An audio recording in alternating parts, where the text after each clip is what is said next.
वाहेगुरु जी का खालसा वाहेगुरु जी की फतेह राखा मजलूमा दा निताणिया दे ताण है अपने गौरवमयी इतिहास से मैनू बड़ा मान है. Today I'm here to address our rich history past the 10 Gurus. Most of the young generation doesn't know much about the struggles and valor of the Sikhs after the death of Guru Gobind Singh Ji.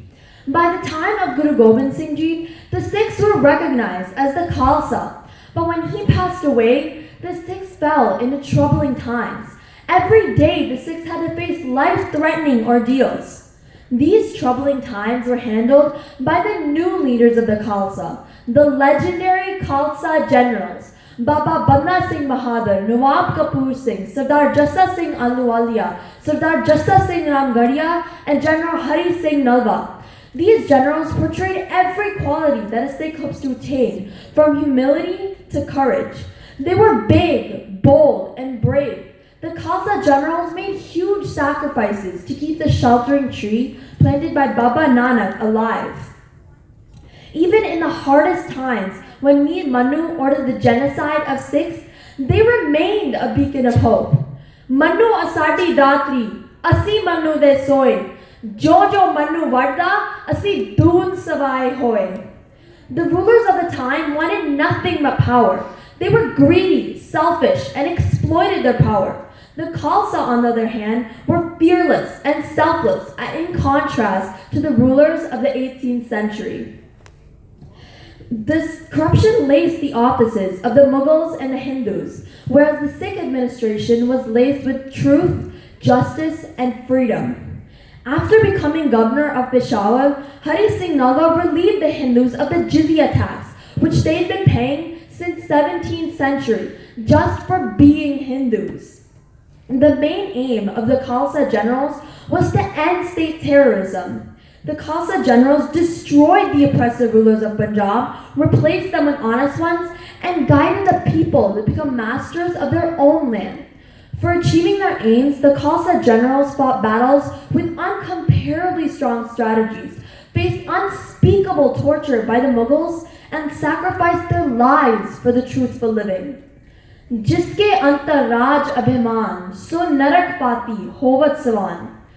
Now let's direct our attention to the great ruler of the 18th century, Maharaja Ranjit Singh, the Lion of Punjab. The difference between a flower and a weed is judgment. The judgment today will be given to Maharaja Ranjit Singh. He was a champion swimmer, fine horseman, able swordsman, and an admirable battle strategist. He was also very daring. At the age of 10, he fought with a Pathan on the battlefield and astonished everyone. At the young age of 18, he was leader of his own missile. Punjab was divided among different Sikh missiles and some Nawabs. Maharaja Ranjit Singh befriended the Nawabs by giving them land and positions in the army. Anyone who did not ally with him would be taken under his control by force. One way or another, he allied all the missiles. His army was full of people from different nationalities, like French and Dutch. He had exactly 41 foreigners in his court. This must be part of the reason why he surpassed the Europeans. He wanted to create a bigger and united Punjab, so he signed the Treaty of Amritsar with the British. The treaty showed the political foresight and wisdom of the Maharaja. He believed in the join and rule policy, as opposed to the Britishers, who had a deep-rooted policy of divide and conquer. He also did not train his sons to take the throne after him. His sons were heavy opium eaters, drunks, and gave little to no regard to their role in their father's kingdom. Intrigue of the Dogra brothers for their own selfish means and inability of any Sikh politicians to lead was responsible for the demise of Maharaja Ranjit Singh. Now, whether you choose to believe Maharaja Ranjit Singh was a flower or a weed is entirely up to you. But I think he was a flower with a fatal flaw. The last topic I would like to touch upon is the role of women in Sikh history. Sikh ਬੀਬੀਆਂ ਜਿਨ੍ਹਾਂ ਬਾਰੇ ਇਹਨਾਂ ਕਿਤਾਬਾਂ ਵਿੱਚ ਘੱਟ ਲਿਖਿਆ ਗਿਆ, ਸਿੱਖ ਇਤਿਹਾਸ ਜਿਸ ਵਿੱਚ ਇਹਨਾਂ ਬਾਰੇ ਘੱਟ ਬੋਲਿਆ ਗਿਆ, ਸਿੱਖ ਕੌਮ ਜਿਸਨੇ ਇਹਨਾਂ ਨੂੰ ਘੱਟ ਸਮਝਿਆ ਅਤੇ ਆਉਣ ਵਾਲੀ ਪੀੜ੍ਹੀ ਨੂੰ ਘੱਟ ਸਮਝਾਇਆ. We women especially need to know about the strength and character characteristics of Sikh women. Mata Pa Kaur, who brought the Chali Mukte back to Guru Gobind Singh Ji. Bibi Harsharan Kaur, who burned the bodies of the martyrs of Chamkaur and was thrown herself for not giving the Mughals information. Mata Sada Kaur, who united the last Sikh missiles and saved the flame of the Khalsa from burning out. Very few people are aware of the fact that Maharaja Ranjit Singh's control over Lahore had little to do with his intelligence, but the wisdom and strategy of Sada Kaur.